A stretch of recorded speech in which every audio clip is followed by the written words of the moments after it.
Some secrets eat you alive from the inside out. For Colt Maddox, that wasn't just a saying anymore. The former rodeo champion sat in his truck outside Doc Harrison's clinic, staring at his bandaged hands. 3 months ago, small bruises had appeared on his palms. Now, they were deep black holes that wouldn't heal. He told everyone they were rope burns from training horses. The truth was far worse. At 42, Colt had survived broken ribs, concussions, and a bull that nearly killed him in Cheyenne. But this was different. The wounds felt alive, pulsing with their own rhythm. Sometimes he swore he could hear them whispering. When Doc Harrison finally cut away the rotting flesh and peered inside, he found something impossible. The fragments weren't human tissue. They weren't even from this world. What had Colt brought back from his father's abandoned mine? Before we jump back in, tell us where you're tuning in from. And if this story touches you, make sure you're subscribed, because tomorrow I've saved something extra special for you. Asterisk. The desert wind carried the scent of sage and dust through the open windows of the Maddox ranch house, a weathered structure that had stood against Arizona's harsh elements for 3 generations. Colt pushed through the front door, his bandaged hands fumbling with the brass handle his grandfather had installed back in 1962. Everything in this place held memories, some welcome, others he'd spent years trying to forget. The living room hadn't changed much since his father's death 15 years ago. The same brown leather couch, cracked from decades of desert heat. The same wooden coffee table with ring stains from countless beer bottles and coffee mugs. On the mantelpiece sat his father's mining helmet, a battered yellow hard hat with a faded sticker that read Copper Ridge Mining Company. Colt hadn't touched it since the funeral. He made his way to the kitchen, grateful for the familiar routine of making coffee. The simple act of measuring grounds and water helped steady his nerves, though manipulating the coffee maker with his damaged hands sent sharp pain up his forearms. The bandages were already seeping through again, dark stains that weren't quite blood, weren't quite anything he could identify. Through the kitchen window, he watched Miguel Santos working with a young Mustang in the training corral. The horse, a spirited paint named Thunder, had been brought in 3 weeks ago by a rancher from Tucson who'd given up on breaking him. Miguel moved with the patient grace of someone who understood that trust, not force, was the key to reaching a frightened animal. Miguel had been working the ranch for 8 years now, ever since Colt's rodeo career ended in spectacular fashion. A bull named Devil's Backbone had crushed Colt's left leg and 3 ribs in Cheyenne, Wyoming. The physical healing had taken 6 months. The psychological recovery, accepting that his days of riding bulls for prize money were over, had taken much longer. "You could have been killed," his father had said from the hospital bedside. "Maybe it's time to come home, son. The ranch needs you." Thomas Maddox had been right, though Colt was too proud to admit it then. The ranch didn't need him, needed someone who understood horses and cattle, someone who could keep the family legacy alive. But Thomas had died of a heart attack 6 months after Colt's return, leaving his son with a struggling operation and questions that would never be answered. The coffee finished brewing, filling the kitchen with its rich aroma. Colt poured himself a mug, black as always, and sat at the kitchen table where he'd eaten breakfast as a child. His mother had died when he was 12, cancer that took her quickly, mercifully. After that, it had been just him and his father. 2 men who showed love through shared work rather than spoken words. A knock at the front door interrupted his thoughts. Miguel's voice called out in accented English. "Colt, you okay in there? You left the corral pretty fast." "Come in, Miguel." The ranch hand entered, removing his dusty hat and hanging it on the peg by the door. Miguel was in his mid-50s, though. Hard work and desert sun made him look older. He'd come to Arizona from Sonora 30 years ago, following work and opportunity. His wife Rosa ran the small grocery store in Cedar Ridge, and their 3 children had all graduated high school. a source of immense pride for Miguel. "That horse spooked when you grabbed a fence post," Miguel said, settling into the chair across from Colt. "Thunder's got good instincts. He sensed something was wrong." Colt kept his hands below the table, hidden from view. "Just tired. Been a long few weeks. Those hands giving you trouble again?" The question hung in the air.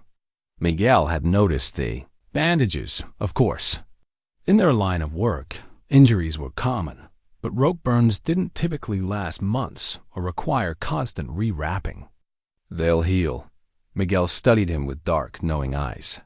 "My grandmother used to say that some wounds need more than time to heal. They need truth."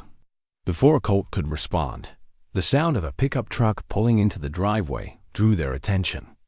Through the window, they watched a familiar figure emerge from a beat-up Ford. Sarah Chun owned the Desert Rose Diner in town, the only restaurant in Cedar Ridge that stayed open past 8 o'clock. She was carrying a covered plate, which meant she'd brought food, something she did whenever she sensed someone needed looking after. Sarah had moved to Cedar Ridge 5 years ago from Phoenix, seeking the quiet life after a messy divorce. She'd bought the diner from old Pete Morrison and slowly transformed it from a greasy spoon into the town's unofficial community center. At 38, she possessed the kind of practical wisdom that came from weathering life's storms and emerging stronger.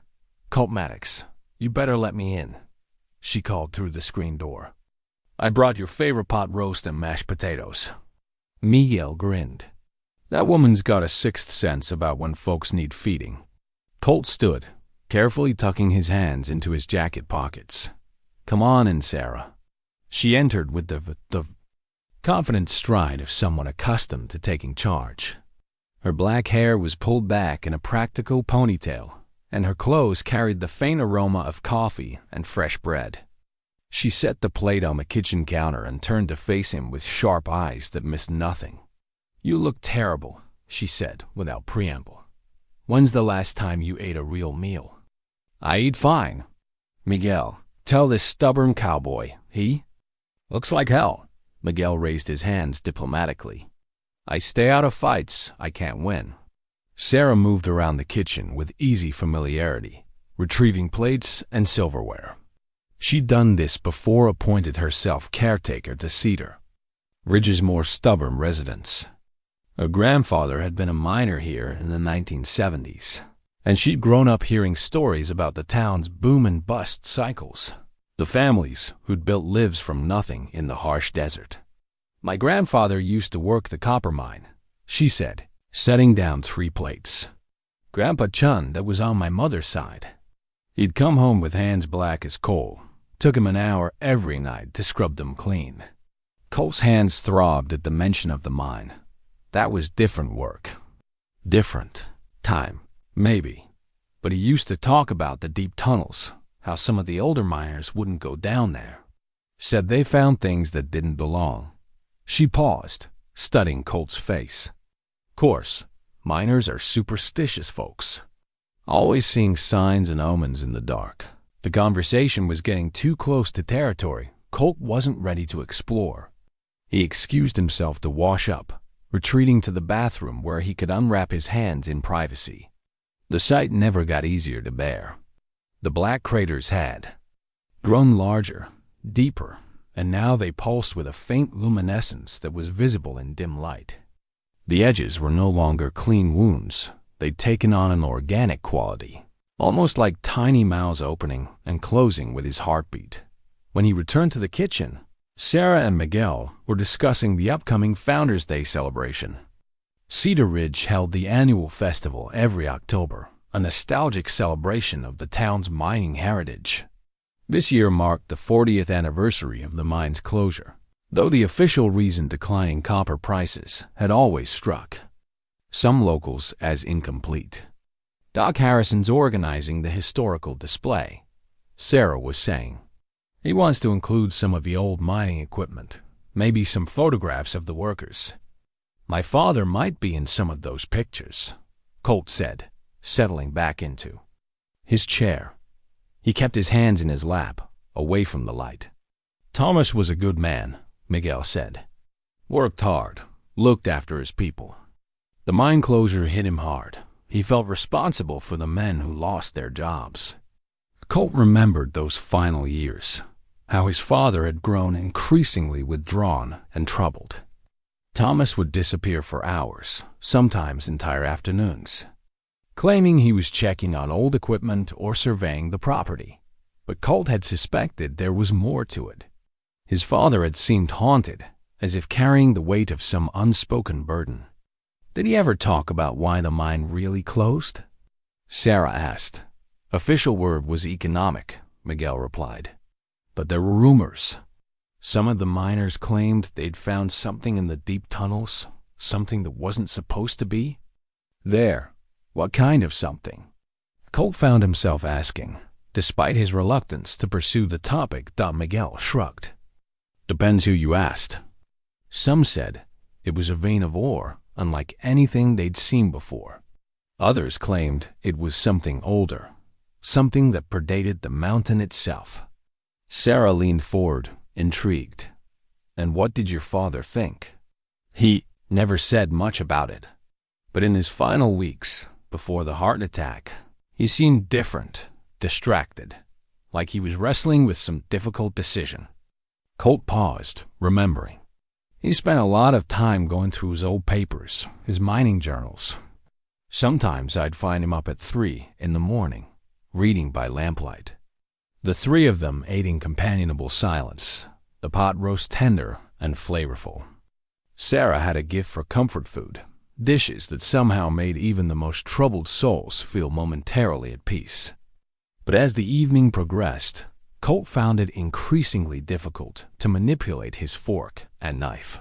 The pain in his hands was intensifying, and the strange pulsing sensation was becoming more pronounced. I should head back to town, Sarah finally said, gathering the empty plates. Colt, I want you to promise me something. What's that?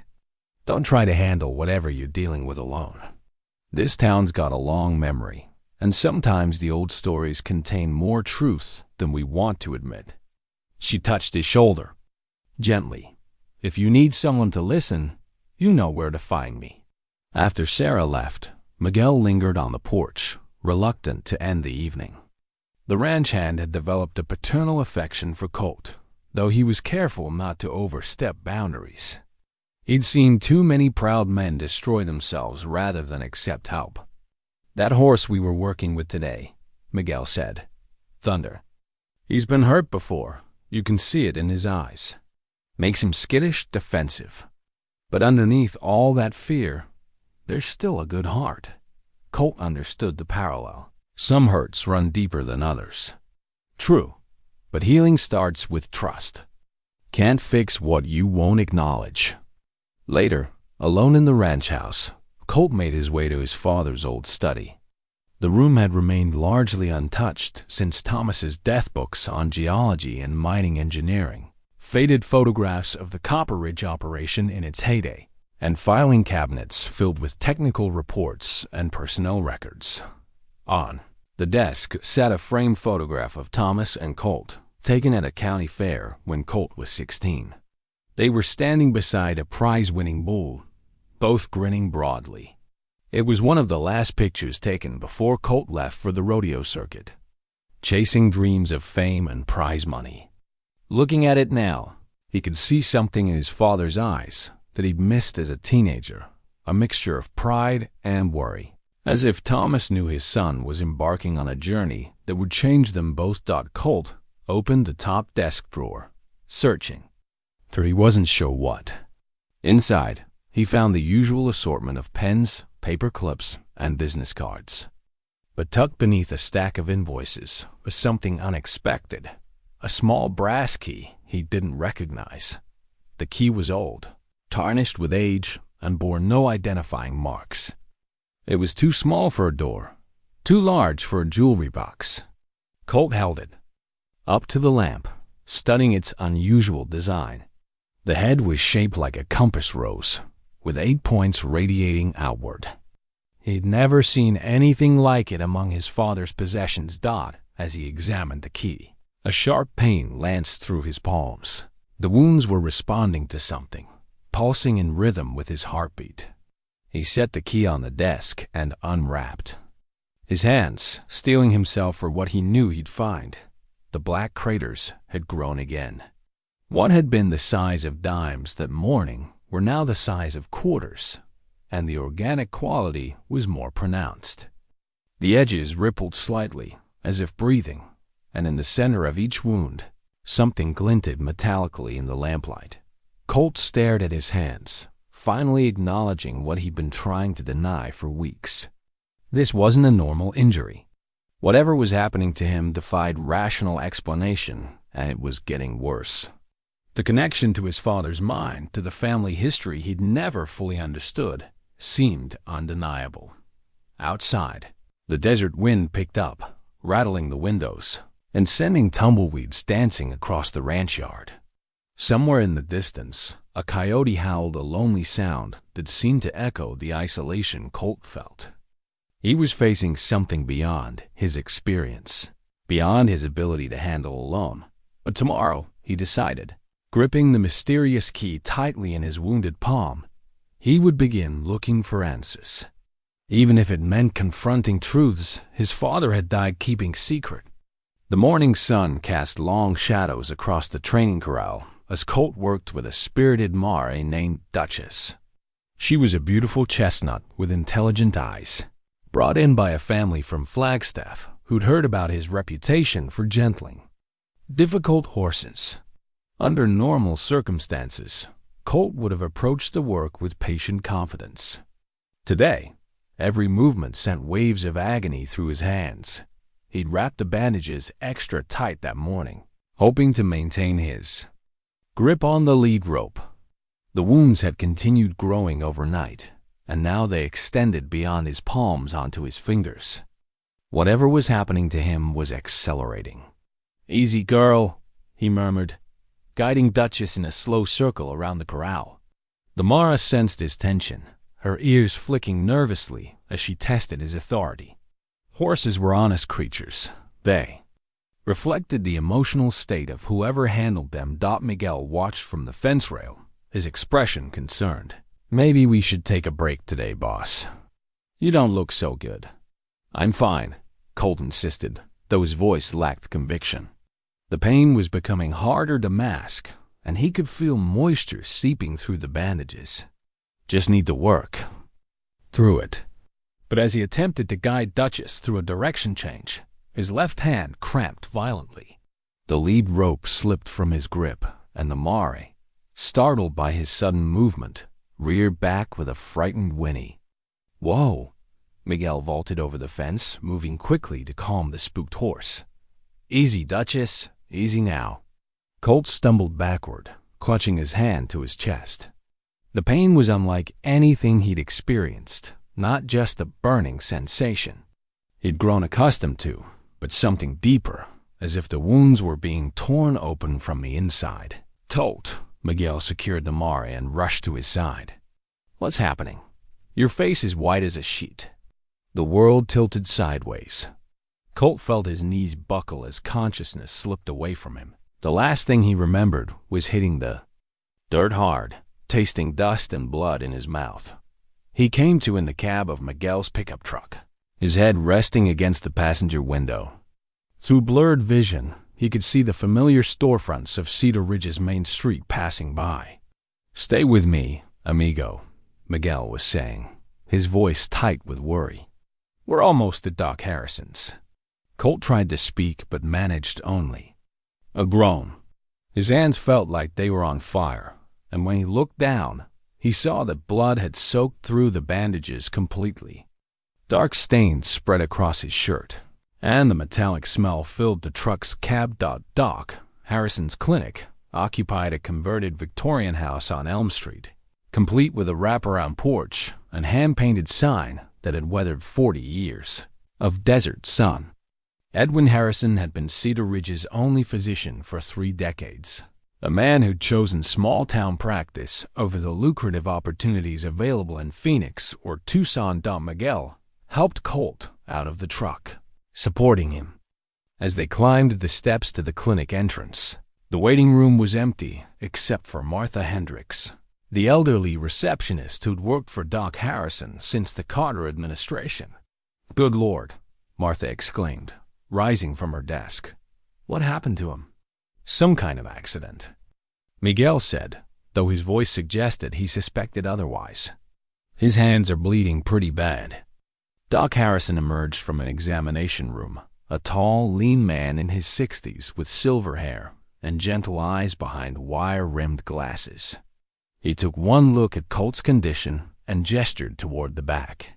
"Examination room 2. Miguel, help. Me get him on the table." The next few minutes passed in a haze of clinical activity.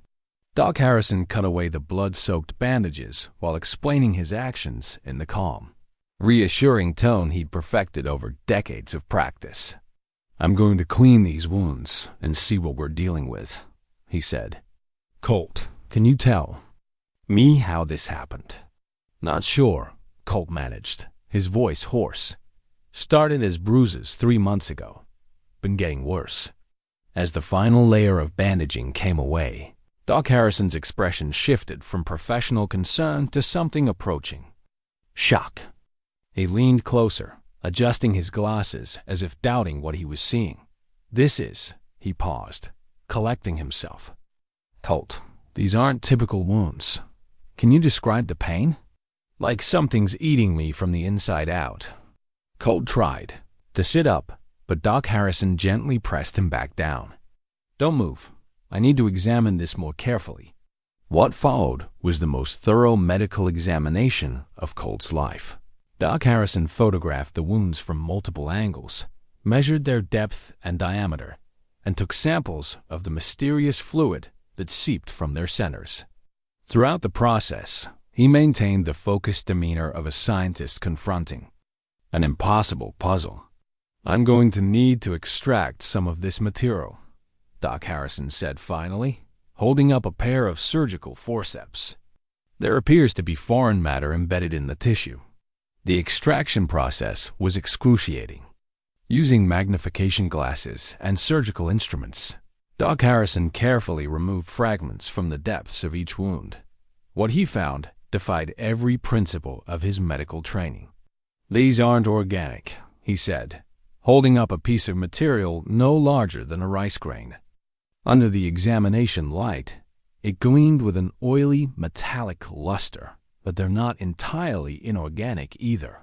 More fragments followed some crystalline, others that appeared to be fused metal and biological tissue. Each piece was carefully placed in a sterile container, though Doc Harrison's hands trembled slightly as he worked.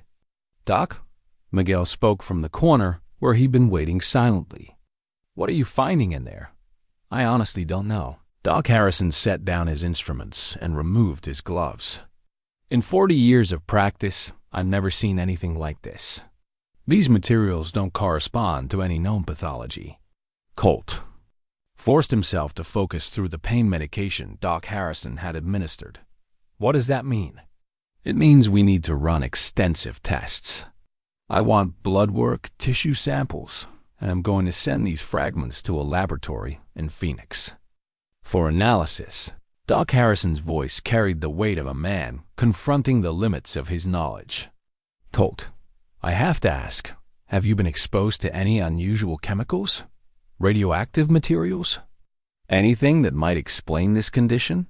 The question hung in the air like a challenge. Colt thought of his father's mine, the mysterious key, the family secrets that had died with Thomas Maddox. But how could he explain suspicions he barely understood himself? "Nothing I can think of," he said. Finally, Doc Harrison wasn't satisfied with the answer, but he moved on to more immediate concerns.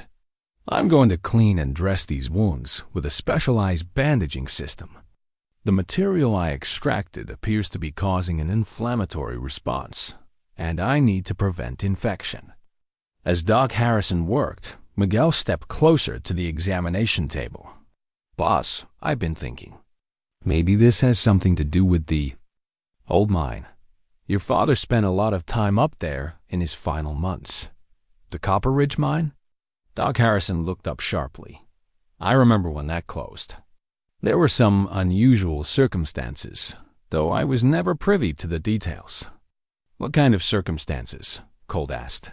Several miners reported health issues in the final weeks of operation. Respiratory problems, skin irritation, and... Doc Harrison paused, studying Colt's wounds with new interest. There were a few cases of unexplained lesions. Nothing like this, but the symptoms were unusual enough that the company brought in specialists from the Department of Health. The pieces were beginning to form a pattern, though the picture remained frustratingly incomplete.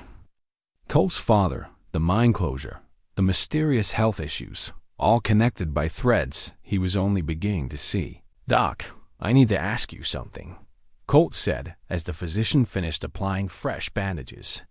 "If someone wanted to cover up something they'd found in that mine, something that might hurt people, how would they do it?" Doc Harrison considered the question carefully. Hypothetically, they'd need to control the narrative, limit access to information, and ensure that anyone who knew the truth had compelling reasons to stay quiet. And if people got sick, they'd need to provide alternative explanations, redirect the investigation. Or, Doc Harrison stopped abruptly, as if realizing the implications of his own words. Miguel crossed his arms, his expression grim. Or they'd make sure the people who got sick disappeared before they could tell anyone what they'd found. The examination room fell silent, except for the hum of fluorescent lights and the distant sound of traffic on Main Street. 3 men, bound together by circumstance and growing suspicion, contemplated possibilities that challenged everything they thought they knew about their small desert town. "I want you back here in 2 days," Doc Harrison said finally, his professional demeanor masking deeper concerns. "And Colt, if these wounds show any signs of further deterioration, don't wait. Come in immediately." As they prepared to leave, Doc Harrison pulled Colt aside. "There's something else you should know. Those fragments I extracted, they're not inert. Under magnification, they appear to be exhibiting some form of activity, almost as if they're alive." The words followed Colt out of the clinic and into the harsh afternoon sunlight, where the familiar sights of Cedar Ridge suddenly seemed less certain, less safe. Whatever was growing inside him was more than just a medical mystery dot. It was something that had been waiting in the darkness beneath the desert, and it was finally ready to emerge. The drive back to the ranch passed in tense silence, both men lost in their own thoughts about Doc Harrison's disturbing findings. Colt stared out the passenger window at the familiar landscape sagebrush and mesquite stretching toward distant mountains, but the desert no longer felt like the comforting constant it had been throughout his life. "You're going to have to tell me what you're thinking," Miguel said as they turned into the ranch driveway. "Because whatever's happening, too, it's bigger than rope burns and accidents." Colt nodded slowly. "I think it has something to do with my father, with the mine. Then we start there, with what he left behind."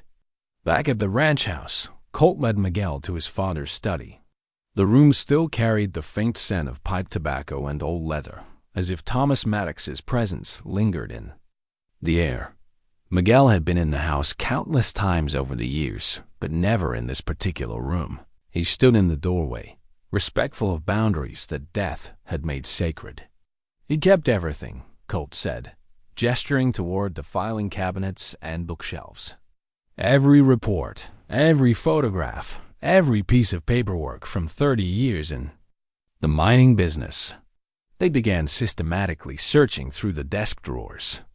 Miguel handled the documents with careful reverence, while Colt provided context about his father's work history. Most of what they found was routine geological surveys, equipment maintenance records, payroll documents that painted a picture of a methodical man dedicated to his profession. It was in the bottom drawer of the filing cabinet that they discovered something different.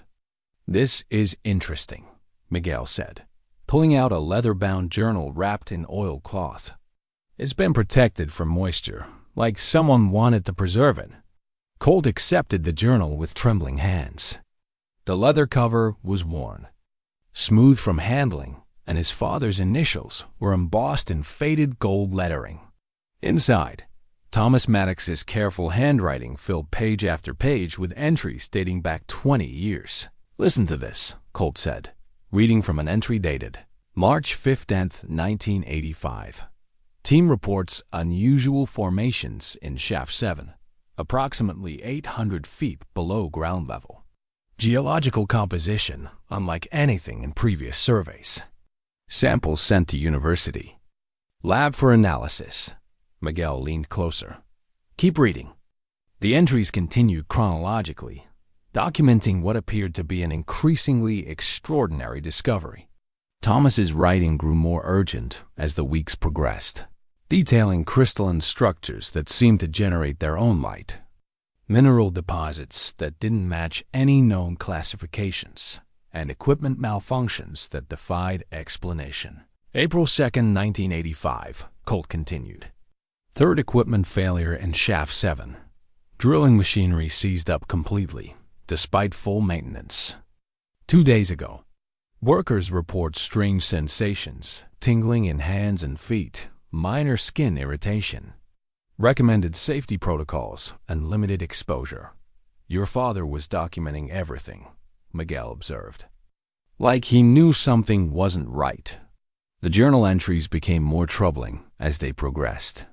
Thomas wrote about workers calling in sick with mysterious symptoms, about company representatives arriving from corporate headquarters, and about mounting pressure to accelerate excavation despite safety concerns. May 18, 1985. Colt read. Company orders full extraction from deep chambers, despite my objections. Materials exhibit properties that require specialized handling. My recommendations, for caution, have been overruled. God help us all. The final entries were the most disturbing. Thomas described finding chamber after chamber of crystalline formations that seemed to pulse with inner life. Deposits of metallic substances that appeared to grow rather than simply exist, and an increasing number of workers reporting health problems that company physicians dismissed as coincidental. Listen to this last entry, Colt said, his voice dropping to almost a whisper. June 10th, 1985. They're covering it up. Whatever we found down there, whatever those formations really are, the company has decided it's too dangerous for public knowledge. Mine closure announced tomorrow. All records to be confiscated. They've offered me a substantial settlement to keep quiet about our discoveries, but I can't shake the feeling that we've awakened something that should have stayed buried. I'm keeping this journal hidden. Someday, someone might need to know the truth. Miguel sat back in his chair, processing the implications. Your father knew. He knew there was something wrong with what they found, and he kept records because he thought it might happen again. But why didn't he destroy this? Why risk keeping evidence of a cover-up? Because he was a good man who believed in truth, Miguel said simply. And maybe because he suspected that whatever they found wasn't finished with the people who discovered it. Colt closed the journal, his wounded hands throbbing with renewed intensity. The pain seemed to respond to the revelations, as if the mysterious materials embedded in his flesh were reacting to proximity to the truth. There's something else, he said, retrieving the brass key from the desk drawer. I found this yesterday. It doesn't fit any lock in the house. Miguel examined the key, noting its unusual compass rose design. This looks old, older than the mine operation. What do you think it opens? Something your father wanted you to find, but only when you were ready. Miguel stood and walked to the window, gazing out toward the distant mountains where the abandoned mine was located. The question is, are you ready? Before Colt could answer, the sound of another vehicle approaching drew their attention. Through the window, they watched a black sedan with government license plates pull into the ranch yard. Two figures emerged, a middle-aged woman in a severe business suit and a younger man carrying a briefcase. You expecting anyone? Miguel asked. No. The woman knocked on the front door with the authoritative rap of someone accustomed to being obeyed. When Colt answered, she displayed official credentials with practiced efficiency. "Mr. Maddox?" "I'm Agent Patricia Vance, Environmental Protection Agency. This is my associate, Dr. James Chun.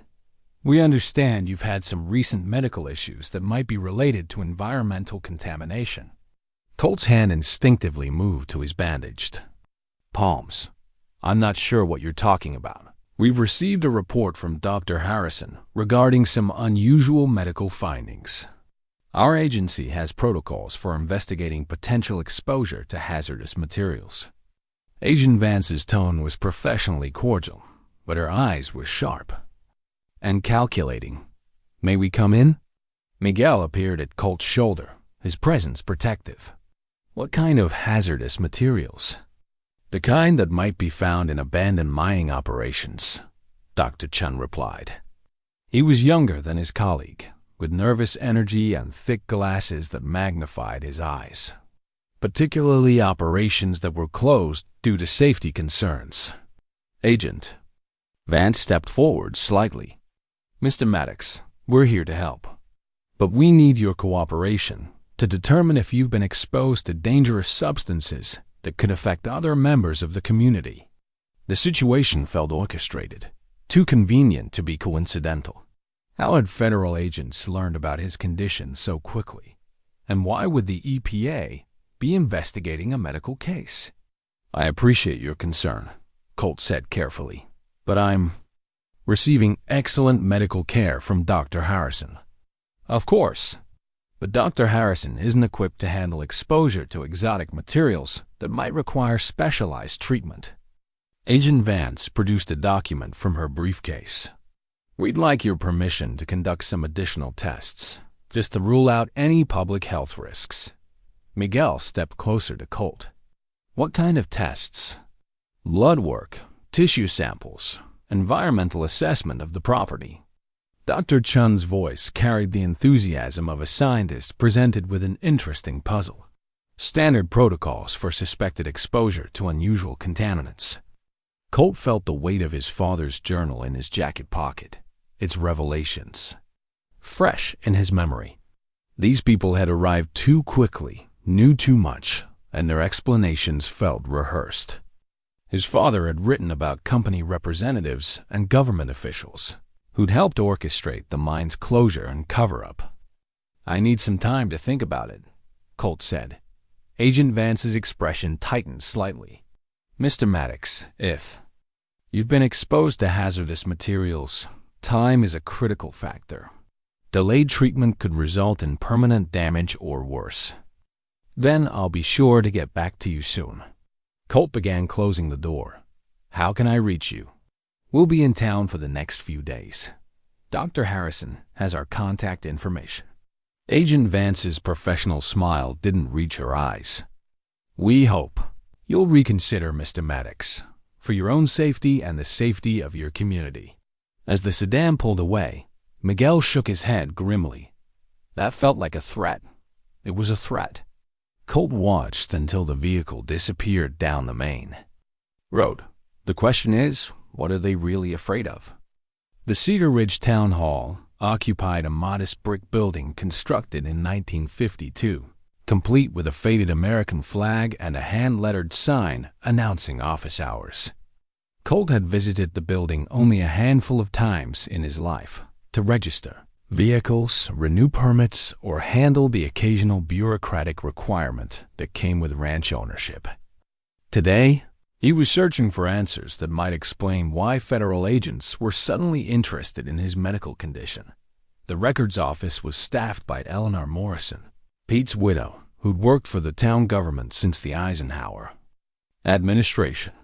She was a thin woman in her 70s with silver hair and the institutional memory of someone who'd witnessed every significant event in Cedar Ridge's history. Mining records? Eleanor peered at him over reading glasses that had gone out of style decades ago.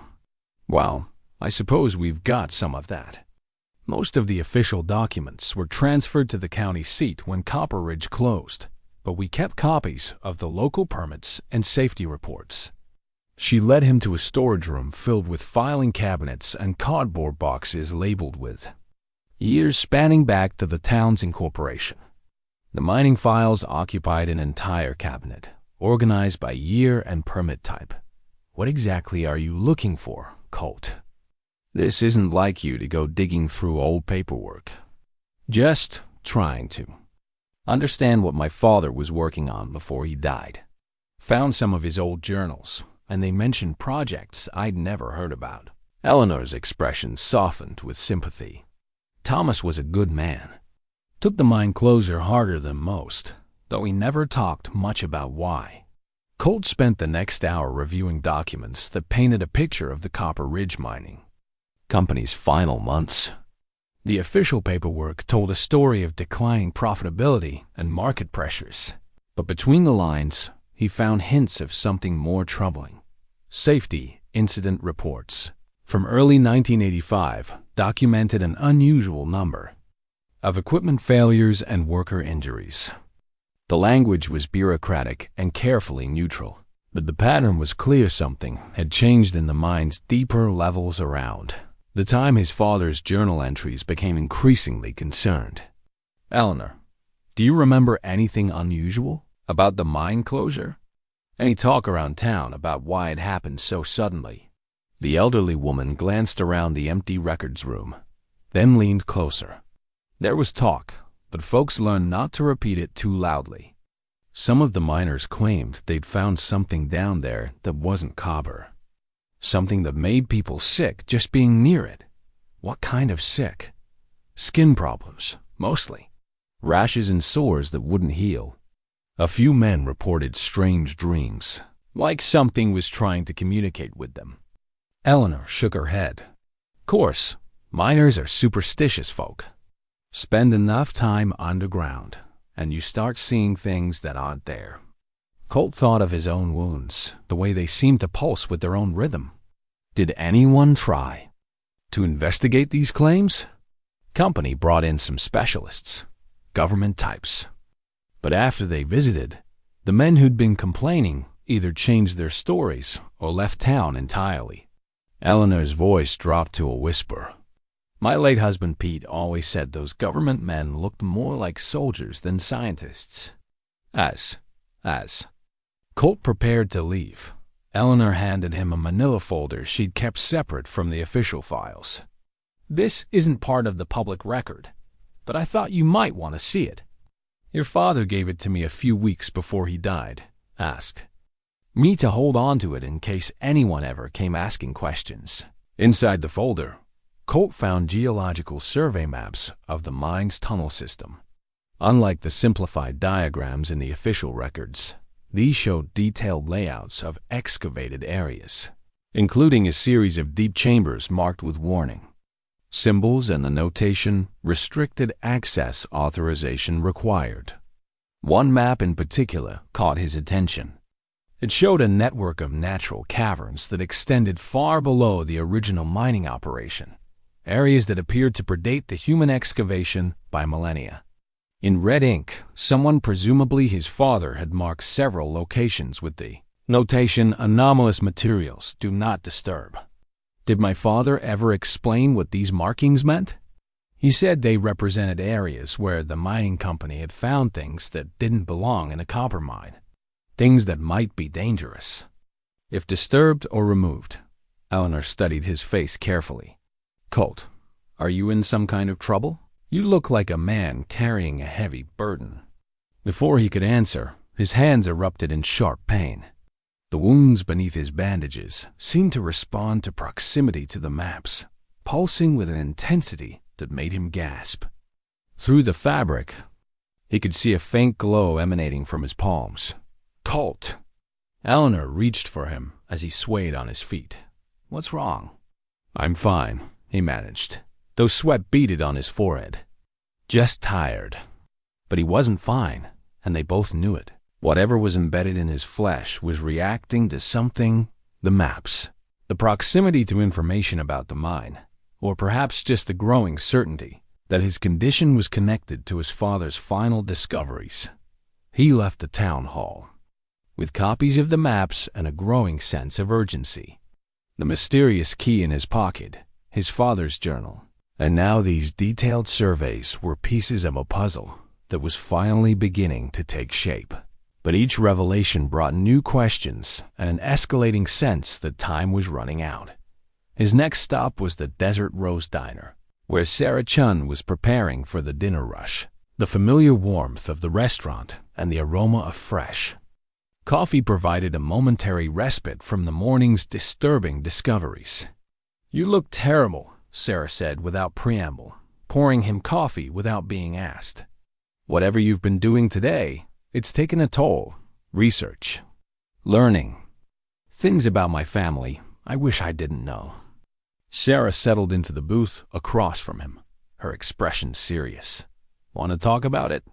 Colt found himself describing the morning's discoveries, his father's journal, the government agents, the mining records that suggested a cover-up, spanning decades. Sarah listened without interruption, occasionally asking clarifying questions that demonstrated her quick intelligence. "My grandfather used to tell stories about the deep tunnels," she said when he finished. He claimed the company found chambers that looked like they'd been carved by something other than human hands. Perfectly smooth walls covered in symbols that didn't match any known language. Did he ever describe what the symbols looked like? Sarah reached for a napkin and began sketching. Her drawing showed geometric patterns interwoven with organic curves, designs that seemed to shift and flow even when rendered in simple pen strokes. The moment Colt saw the symbols, his wounds flared with pain so intense he nearly cried out. The connection was undeniable. Whatever had been discovered in those deep chambers was now growing inside him. "Sarah, I need to ask you something, and I need you to be completely honest with me." "Of course." "Do you think it's possible that something was found in that mine? Something that the government decided was too dangerous for public knowledge?" She considered the question carefully. "Given what my grandfather told me about the symbols and the way the closure was handled, yes. I think it's not only possible but probable. And if someone had been exposed to whatever that something was, if it was somehow affecting them physically, I'd say the person needed to understand what they were dealing with before it was too late to do anything about it." Sarah reached across the table and touched his bandaged hand gently. "Colt, whatever's happening to you, you don't have to face it alone." As if summoned by their conversation, Agent Vance appeared at the diner's entrance. She scanned the restaurant until her gaze settled on their booth, then approached with the measured stride of someone accustomed to getting her way. "Mr. Maddox, what a coincidence. Dr. Chun and I were just discussing your case." "My case?" "Your potential exposure to hazardous materials. We've completed our preliminary assessment of the area, and we believe immediate medical intervention may be necessary." Agent Vance's tone was professionally concerned, but her eyes remained cold and calculating. Sarah stood, positioning herself protectively near Colt's shoulder. And what kind of intervention would that be? Specialized treatment, at a facility equipped to handle exotic contamination. For Mr. Maddox's safety and the safety of the community, Agent Vance produced another official-looking document. "We have authorization to transport him to a secure medical facility for evaluation and treatment." The words, "secure medical facility," sent a chill through Colt. Combined with his father's journal entries about government cover-ups and missing miners, Agent Vance's offer sounded less like medical assistance and more like imprisonment. "I told you I needed time to consider your proposal. Unfortunately, time is a luxury we can't afford. Our tests indicate that exposure to the materials in question can result in rapid deterioration and potential transmission to others." Agent Vance's mask of professional concern was slipping, revealing something harder underneath. "Mr. Maddox, I'm authorized to compel your cooperation if voluntary compliance isn't forthcoming." Sarah stepped forward, her voice carrying the authority of someone who dealt with bullies before. "This is a public establishment, Agent Vance. If you want to compel anything, you'll need more than federal credentials and vague threats. Agent Vance studied Sarah with new interest. And you are? Someone who knows the history of this town better than most government bureaucrats. Sarah's tone was steel wrapped in politeness, including the history of federal agencies making people disappear when they ask inconvenient questions. The standoff might have continued indefinitely, but it was interrupted by the arrival of Miguel, who'd been searching for Colt since discovering the ranch house empty. The ranch hand took in the scene, Colt pale and obviously in pain. Sarah standing protectively beside him, and a federal agent making barely concealed threats. Problem here? Miguel's question was directed at Agent Vance, but his position made it clear he was aligned with Colt and Sarah. No problem at all, Agent Vance said, returning her document to its briefcase. Mr. Maddox, you have until tomorrow morning to reconsider our offer. After that, the decision may be taken out of your hands. She left the diner with the same measured stride she'd entered with, but the threat lingered in the air like smoke. Colt, Sarah, and Miguel sat in silence for several minutes, each processing the implications of what they'd just witnessed. She's not EPA, Miguel said finally. I've dealt with enough government agencies to recognize the difference between environmental scientists and intelligence operatives. Then who is she? Sarah asked. Colt touched the maps in his jacket pocket, thinking of his father's warnings about corporate representatives and government officials. Someone who knows what my father found in that mine, and who's very afraid of what might happen if that information becomes public.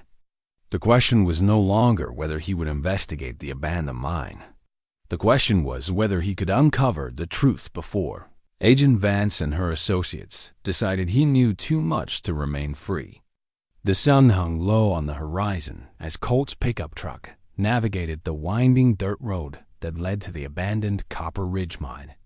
Miguel sat in the passenger seat, a heavy flashlight and emergency medical kit on his lap, while Sarah occupied the back seat with her grandfather's old mining helmet and a digital camera. They'd spent the previous evening planning their approach, studying the geological maps and debating the wisdom of venturing into a potentially dangerous site. But Agent Vance's ultimatum had eliminated the luxury of caution. If they were going to discover the truth about the mine's secrets, it had to be now. There, Colt pointed toward a cluster of weathered buildings nestled against the mountainside. That's the main compound. The Copper Ridge facility had been impressive in its day administrative offices, equipment storage, and processing buildings spread across several acres of desert. Now, 20 years after closure, it resembled a ghost town. Windows were boarded up, roofs had partially collapsed, and desert vegetation was slowly reclaiming the structures. But it was the mine entrance itself that drew their attention. A concrete portal built into the mountainside, sealed with heavy steel doors marked with faded radiation warnings, unauthorized personnel only signs. Those barriers look newer than the closure date, Miguel observed. Someone's been maintaining security here. Sarah consulted her grandfather's map. According to this, the main shaft extends about 1,000 feet before branching into the tunnel network. The areas marked as restricted are another 500 feet down. They parked near the administrative building and approached the mine entrance on foot. The steel doors were secured with multiple locks, but Colt noticed that one of them might accommodate the brass key he'd found in his father's desk. "Let me try something," he said, producing the mysterious key dot to their surprise. The key fit perfectly into the oldest of the locks. It turned with difficulty, metal grinding against metal, but eventually yielded with a satisfying click. "Your father wanted you to find this place," Miguel said softly. "He left you a way in." The steel doors opened with a protesting screech that echoed through the tunnels beyond. Cool air flowed out, carrying the sense of stone and something else, something organic and slightly sweet, like flowers left too long in stagnant water. Sarah activated her digital camera, documenting their entry for potential evidence. If something happens to us down there, at least there will be a record of what we found. They descended into the mine using a combination of flashlight beams and Sarah's grandfather's old carbide lamp, which cast dancing shadows on the tunnel walls. The main shaft was exactly as described in the geological surveys, a carefully engineered passage with reinforced walls and periodic support beams. But as they moved deeper, following the maps toward the restricted areas, the tunnel's character began to change. The walls became smoother, almost polished, and the support structures gave way to passages that seemed to have been carved by natural forces rather than human machinery. "This doesn't look like mining excavation," Sarah whispered, running her hand along the seamless stone surface. "These walls are too smooth, too perfectly curved." Colt's wounds began responding to their environment, pulsing with increasing intensity as they descended. The pain was sharp and rhythmic, like a heartbeat, and he could feel warmth spreading up his arms. "You okay?" Miguel noticed his grimace. "The deeper we go, the worse it gets. Like whatever's in my hands is recognizing something familiar." They reached the first of the marked chambers after 40 minutes of careful descent. The passage opened into a vast cavern that stretched beyond the reach of their lights, its ceiling lost in darkness above. But it was the walls that left them speechless. Every surface was covered in crystalline formations that pulsed with their own inner light, a soft, blue-green luminescence that seemed to breathe with organic rhythm. The crystals weren't random growths, but organized patterns, geometric arrangements that suggested intelligence and purpose. "Dear God," Sarah breathed, raising her camera to document the impossible sight. Grandfather was right. This wasn't created by geological processes. Miguel approached one of the formations cautiously, his flashlight beam revealing intricate details within the crystal matrix. "There's something inside them. Patterns like circuit boards or—" "Don't touch them," Colt said sharply. His wounds were now burning with such intensity that he could barely think clearly. "Something's wrong. We need to—" A sound interrupted him, a low, harmonic tone that seemed to emanate from the crystals themselves. The formations pulsed brighter, in response to their presence, and the air filled with vibrations that they felt in their bones rather than heard with their ears. "It's responding to us," Sarah said, her scientific curiosity overriding caution. "The formations are exhibiting some kind of reactive behavior."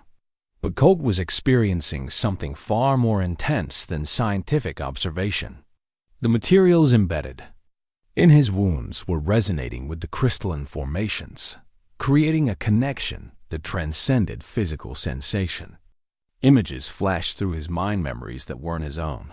Visions of the caverns as they'd existed millennia ago. He saw the crystals in their original state, part of a vast network that extended through the mountain and beyond. He sensed purpose and intelligence, a collective awareness that had been dormant but was now beginning to stir. And underlying it all was a sense of ancient patience, as if something had been waiting eons for the right moment to awaken. "Colt!" Miguel's voice seemed to come from a great distance. "You're bleeding again." He looked down to see dark stains spreading through his bandages, but the fluid wasn't blood. It was something oily and luminescent, matching the glow of the crystalline formations. "We need to get out of here," he managed, though part of him was reluctant to break the connection. "This place, it's not abandoned. It's inhabited." But as they turned to leave, their flashlight beams revealed something that froze them in place.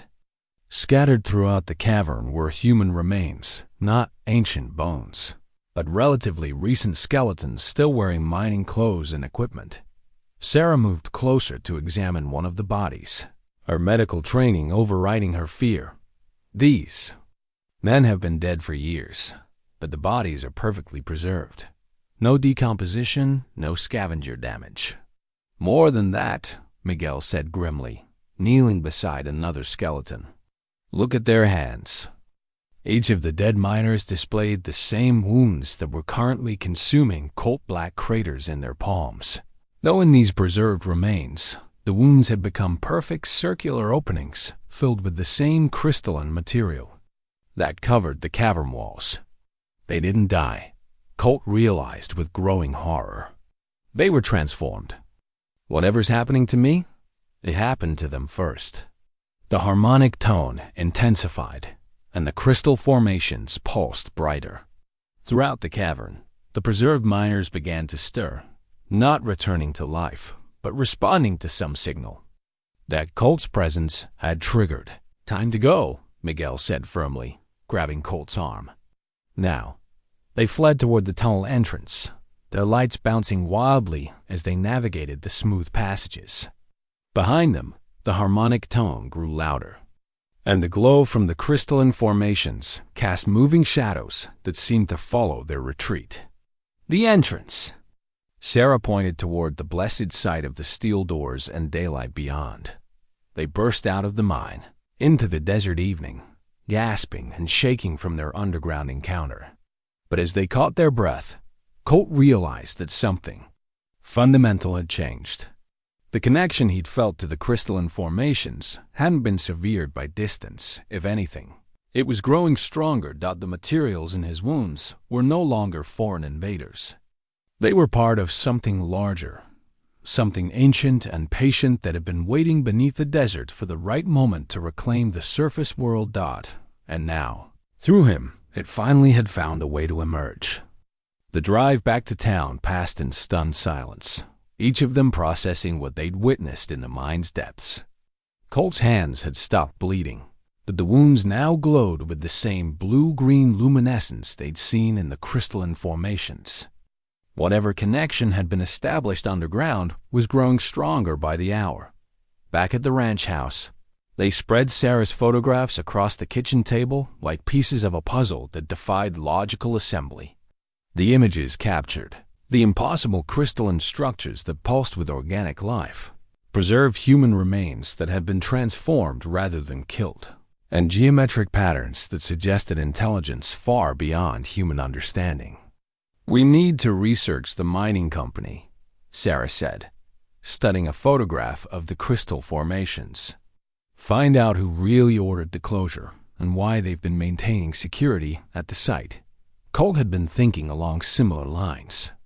"Miguel, remember what Agent Vance said about the EPA? I don't think she's really environmental protection." "No kidding. EPA agents don't carry sidearms or make threats about secure medical facilities." Miguel poured coffee for the three of them, his hands steady despite the evening's revelations. "Whoever she works for, they've been monitoring this situation for years." Sarah opened her laptop and began searching through corporate databases and government records. Her background in running a business had taught her to navigate bureaucratic websites and trace ownership through shell companies and subsidiaries. "Here's something interesting," she said after 20 minutes of focused typing. "Copper Ridge Mining Company was a subsidiary of Meridian Industrial, which was acquired by Blackstone Defense Contractors in 1987. Defense contractors? Colt leaned over his shoulder to read the screen. Why would a defense company be interested in a copper mine? Maybe because they weren't really mining copper. Sarah pulled up another set of documents. "Look at these financial records." The operation was losing money from day one, but parent company funding continued for 5 years. That's not how mining companies operate. Miguel studied the information with the practical intelligence of someone who'd worked construction and ranching jobs across the Southwest.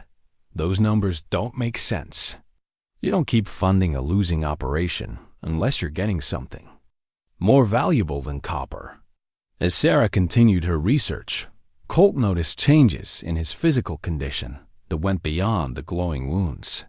His hearing had become more acute. He could distinguish individual conversations from Sarah's diner 2 miles away. His vision in low light was sharper, and he was beginning to sense electromagnetic fields from their electronic devices. "Found something else," Sarah announced. Blackstone Defense has active contracts with the Department of Energy for exotic materials research. The budget line items are classified, but the amounts are substantial. Exotic materials, Colt repeated. Like crystalline formations that exhibit signs of intelligence? Before Sarah could respond, the sound of multiple vehicles approaching drew their attention. Through the kitchen window, they watched the convoy of black SUVs and a panel van pull into the ranch yard. Agent Vance emerged from the lead vehicle, followed by a team of individuals in tactical gear. "They're not here for a friendly conversation," Miguel observed, noting the military-style equipment and coordinated movement of the team. Agent Vance approached the front door with the same measured stride she'd displayed at the diner, but now her professional mask had been discarded entirely. She knocked once, then announced her presence with official authority. "Mr. Maddox, this is Agent Vance. We need to discuss your condition immediately." Colt opened the door but remained in the threshold, blocking access to the house. "I told you. I needed more time to consider your offer. I'm afraid that's no longer an option." Agent Vance gestured toward the tactical team, who were positioning themselves around the house's perimeter. "Our monitoring equipment has detected significant changes in your biological signature. For public safety, we need to transfer you to a secure facility immediately."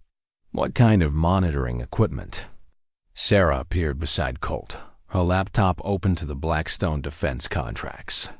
"And what authority do you have to monitor private citizens?" Agent Vance's expression hardened as she recognized the documents on Sarah's screen.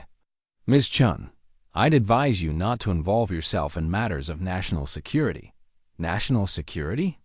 Miguel joined them at the door, his presence adding weight to their resistance. "What threat does a rancher with wounded hands pose to national security?"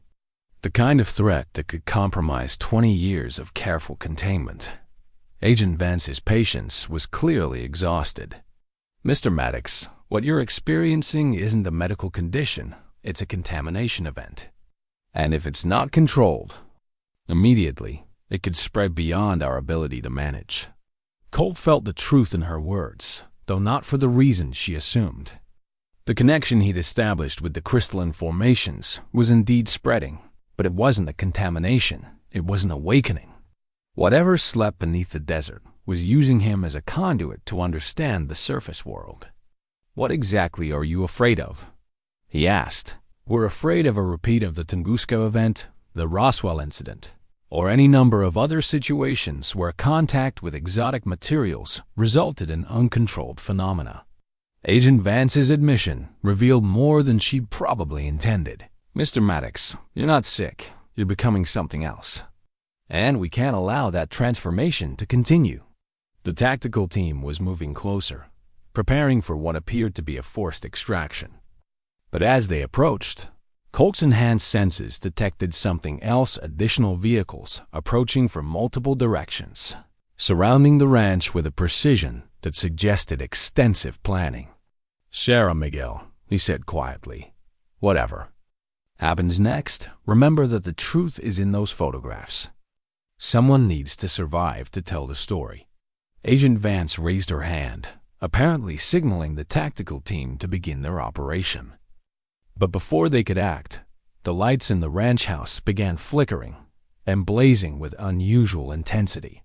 Electronic devices throughout the area started malfunctioning, radios squawked with static, vehicle engines stalled, and the tactical team's equipment began exhibiting erratic behavior. "What's happening?" one of the team members called out, struggling with a communication device that was sparking and smoking. Colt looked down at his hands, where the wounds were now glowing so brightly they were visible through the bandages. The connection to the crystalline formations had strengthened beyond anything he'd experienced, and through it, he could sense vast intelligence stirring beneath the desert. "It's waking up," he said, though he wasn't entirely sure who he was addressing. All these years of dormancy, and now it's finally waking up. The electromagnetic disturbance intensified, affecting equipment across an expanding radius. Street lights in distant Cedar Ridge began flickering, and the radio telescope at the University Observatory would later report 12 hours of unexplained interference. Agent Vance backed away from the house, speaking urgently into a satellite phone. That was one of the few devices still functioning. "Command, we have a Level 7 emergence event, requesting immediate containment protocols and backup from Phoenix." But her reinforcements would find no clear enemy to contain. The intelligence beneath the desert wasn't aggressive or hostile. It was simply ancient beyond human comprehension, and it had been waiting millennia for the right moment to re-establish contact with the surface world through Colt Maddox, a broken-down cowboy with secrets eating him alive from the inside out. It was finally ready to emerge from its long hibernation. The biggest question was whether humanity was prepared for the conversation that was about to begin. The electromagnetic disturbance reached its peak just as the sun disappeared behind the mountains, plunging the desert into darkness, punctuated only by the otherworldly glow emanating from Colt's hands. Agent Vance's tactical team had retreated to a safe distance, their equipment useless against whatever force was radiating from the ranch house. In the sudden quiet that followed the electronic chaos, a new sound emerged, the same harmonic tone they'd heard in the mine, but now it seemed to come from everywhere at once. The desert itself was singing. "Colt," Sarah whispered, "look at your hands." He unwrapped the bandages with trembling fingers, revealing wounds that had transformed completely. The black craters were now perfect circular openings filled with living crystal that pulsed with blue-green light. But instead of pain, he felt a strange sense of completion, as if parts of himself that had been missing were finally restored. Through the crystalline interfaces, information flowed into his consciousness, not words or images, but pure understanding that bypassed human language entirely. And with that understanding came the most shocking revelation of all. "They're not aliens," he said, his voice filled with wonder and terror. They were never aliens. Miguel and Sarah stared at him, waiting for explanation. "The intelligence beneath the desert, they're from Earth. They've always been from Earth." Colt's eyes reflected the crystal glow as he processed the flood of information. "They're the planet's original guardians, and they've been sleeping for 65 million years." The connection deepened, and suddenly Colt could perceive the vast network that extended beneath the North American continent. Nodes of crystalline intelligence linked by underground channels, all connected to a collective consciousness that had witnessed the rise and fall of countless species. "The dinosaurs," he breathed. "They were the Guardians' first attempt at creating planetary stewards." When the asteroid hit, the Guardians went dormant, waiting for the next intelligent species to evolve. Sarah's scientific mind raced to process the implications. "You're saying these entities have been monitoring Earth's development for millions of years?" "More than monitoring, guiding. The Guardians have been subtly influencing evolution, encouraging the development of species capable of maintaining planetary balance." Colt's understanding continued expanding as the connection strengthened, but humanity took a different path. Instead of becoming stewards, we became exploiters. Through the crystal interfaces, he experienced the Guardians' growing concern as human civilization advanced. Industrial pollution, deforestation, climate change. Each environmental crisis had sent alarm signals through their network, gradually awakening them from their geological slumber. The mine wasn't a random discovery, Colt realized. The Guardians allowed themselves to be found because they needed to understand what humanity had become. Miguel paced the kitchen, trying to reconcile this revelation with everything they'd witnessed. "So your father and the other miners were chosen for assessment. The Guardians needed to study human biology, understand our potential for transformation." Colt looked at his crystalline hands, finally comprehending their purpose. "The wounds aren't killing us. They're preparing us to become something new." A sound from outside interrupted their conversation. Agent Vance was approaching the house again, but now she carried a metallic briefcase and wore protective gear that suggested she understood more about the situation than she'd initially revealed. "Mr. Maddox," she called through the door, "I need to show you something. It might change your perspective on what's happening to you." Against Miguel and Sarah's protests, Colt opened the door. Agent Vance stepped inside, her movements careful and deliberate. She set the briefcase on the kitchen table and opened it to reveal a device that looked like a cross between a recording device and a piece of alien technology. "This was found in your father's mining helmet after his death," she said. "It took our technicians 15 years to figure out how to activate it." She pressed a series of controls, and the device projected a holographic image of Thomas Maddox. But this wasn't the broken-down miner Colt remembered from his father's final months. This was a man transformed, his eyes reflecting the same crystalline glow that now emanated from Colt's hands. "Son," the projection began, "if you're watching this, it means the transformation has begun in you as well. I'm sorry I couldn't prepare you for this, but some truths are too dangerous to share until the moment of decision arrives." The holographic Thomas moved with fluid grace, as if he'd transcended the physical limitations that had defined his final years. "The entities in the mine aren't invaders or parasites. They're Earth's immune system, and they're finally responding to the damage we've inflicted on the planet. The choice they're offering isn't submission or death, it's evolution." "Agent," Vance paused the projection. "Your father volunteered for complete transformation, Mr. Maddox. He became a hybrid part human, part guardian, and he's been working with us ever since to prepare for this moment." "Working with you?" Colt stared at the agent with new understanding. "You're not government. You're something else entirely. We're the Bridge Project, a joint operation between transformed humans and the Guardian Network.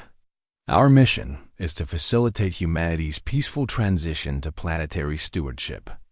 Agent Vance removed her protective helmet, revealing subtle, crystalline modifications around her eyes and temples. "Your father isn't dead, Colt. He's waiting for you to make the same choice he did." The revelation hit Colt like a physical blow.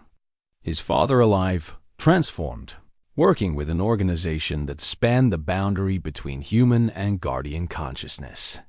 Everything he believed about Thomas Maddox's death, about the mine closure, about the nature of his own condition, had been carefully constructed to protect him until he was ready for the truth. "The miners who disappeared," Sarah said, beginning to understand. "They didn't die, they were recruited." "The early volunteers," Agent Vance confirmed. "Men who understood that humanity was approaching a critical crossroads. Join the Guardian Network willingly, or face extinction as the planet's ecosystems collapse." Miguel stepped forward, his practical nature cutting through the metaphysical implications. "And if someone refuses this transformation, then they remain human, with all the limitations that entails. But the offer is only made to individuals who demonstrate the psychological flexibility necessary for successful integration." Agent Vance looked at Colt meaningfully. "Your father recommended you, despite your stubborn streak." Through his crystalline interfaces, Colt could sense the vast Guardian network extending across continents. Nodes of consciousness linked by quantum entanglement, processing information about environmental conditions, species populations, and ecological balance.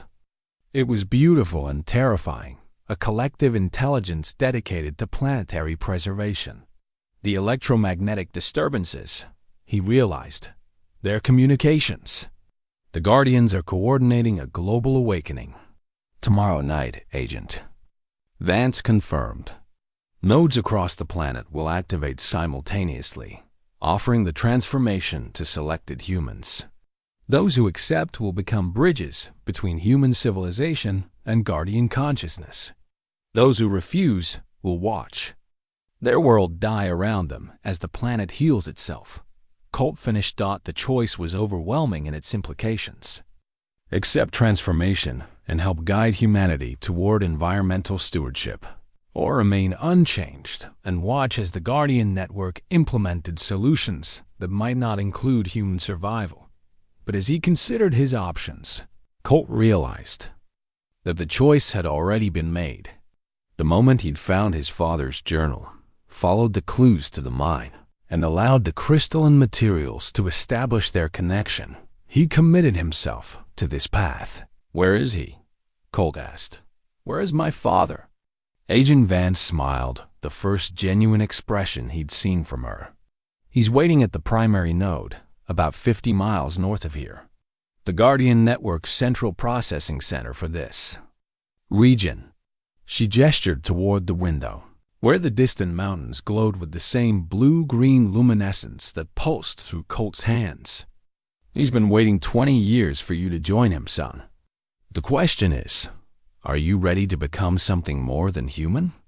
Outside, the desert sang with harmonics that spoke of ancient patience finally rewarded, of sleeping giants stirring to reclaim their world, and of a species being offered one last chance to prove it deserved to inherit the earth. The transformation that had begun in Thomas Maddox's generation was reaching its culmination in his son, and tomorrow night, the entire planet would discover whether humanity was wise enough to accept the Guardian's offer of partnership, or stubborn enough to face extinction rather than change. The journey to the primary node began at dawn, with Colt, Sarah, and Miguel traveling in Agent Vance's modified vehicle, a SUV equipped with crystalline communication arrays that allowed real-time contact with the Guardian Network.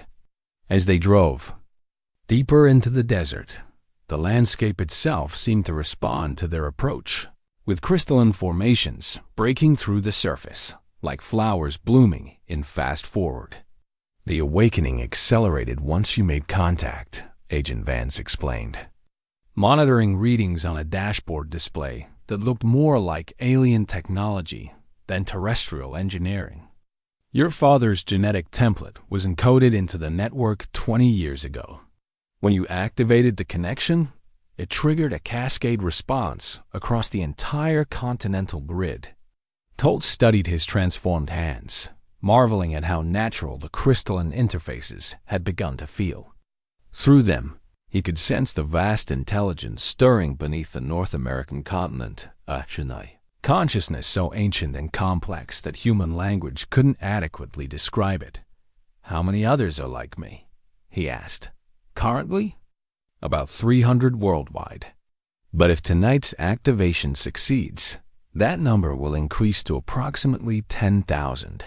Agent Vance navigated around a cluster of crystal formations that had emerged overnight. "The Guardian Network has been very selective about candidates. High intelligence, emotional stability, and most importantly, genuine concern for environmental preservation." Sarah, who had been documenting their journey with her camera, looked up from reviewing images. "What about people who aren't selected? What happens to the rest of humanity?" "That depends on how successfully the transformed individuals can serve as bridges between human civilization and Guardian consciousness." Agent Vance's tone grew more serious. "The Guardians aren't interested in genocide, but they also won't allow humanity to destroy the planet. If we can't demonstrate our capacity for stewardship through willing partnership, they'll impose solutions that might not include human survival."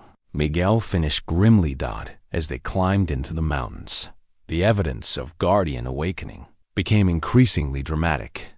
Entire hillsides pulsed with bioluminescent patterns, and the air itself seemed charged with energy that made their skin tingle. Wildlife was responding as well birds flew in complex formations that seemed choreographed, and desert plants grew with unnatural vigor. "It's beautiful," Sarah breathed, watching a family of coyotes moving through crystal formations that provided them with what appeared to be enhanced awareness. Like the planet is finally healing itself. But Colt could sense the darker implications through his connection to the network. The Guardians' patience was nearing its end, and their solutions for environmental restoration might require significant reductions in human population and industrial activity. The transformation program was humanity's last chance to prove it could evolve beyond its destructive tendencies. They reached the primary node as the sun approached its zenith. The site occupied a natural amphitheater carved into the mountainside, but now it had been transformed into something that belonged more to science fiction than geological reality. Crystalline spires rose from the stone floor like frozen lightning, connected by flowing networks of bioluminescent conduits that pulsed with the heartbeat of the planet itself. And standing at the center of it all was Thomas Maddox.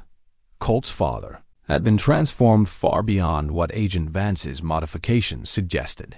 His skin held a subtle luminescence. His eyes reflected depths that seemed to contain geological time, and when he moved, it was with the fluid grace of someone who transcended purely human limitations. "Hello, son." Thomas's voice carried harmonics. That resonated in Colt's bones. "I've been waiting for you to join me." The reunion was unlike anything Colt could have imagined. Through the crystalline interfaces, father and son shared not just words but direct consciousness transfer. 20 years of experiences, discoveries, and growing understanding about humanity's place in the planetary ecosystem. "You look good." "For a dead man," Colt managed, struggling to process the flood of information his father was sharing. Thomas laughed, and the sound was like wind chimes made of living crystal. "Death is just another form of transformation, and I've learned that. Consciousness is far more flexible than we ever imagined." Through their connection, Colt experienced his father's journey, the initial terror of transformation, the gradual understanding of the Guardian's true nature, and the eventual acceptance of his role as a bridge between species. Thomas had spent 2 decades learning to think in geological time, to perceive environmental patterns that span centuries, and to communicate with an intelligence that viewed individual human lives as brief but precious sparks in the cosmic fire. "The network wants to show you something," Thomas said, guiding Colt toward the largest of the crystalline spires. "The full scope of what's happening tonight." Colt placed his transformed hands on the spire's surface and immediately found himself connected to a global perspective that defied human comprehension. Through Guardian nodes on every continent, he witnessed simultaneous awakenings, crystalline formations emerging from the Amazon rainforest, the Australian outback, the Siberian tundra, and the depths of the Atlantic Ocean. In each location, humans were experiencing the same transformation that had begun in him. Scientists in Antarctica watched as ice cores revealed crystalline structures that had been dormant for millennia. Deep-sea researchers encountered Guardian nodes on the ocean floor that had been mistaken for geological formations. Even in urban areas, basement excavations were uncovering crystal networks that extended beneath major cities. This isn't just about environmental preservation, Colt realized. This is about planetary consciousness, making the Earth itself aware of what's happening to it. The guardians of the planet's nervous system, Thomas confirmed. And humanity is being offered the chance to become its conscious mind. But the network also showed him the opposition they faced. Military forces around the world were mobilizing against the crystalline emergences, treating them as hostile alien invasions, rather than attempts at communication.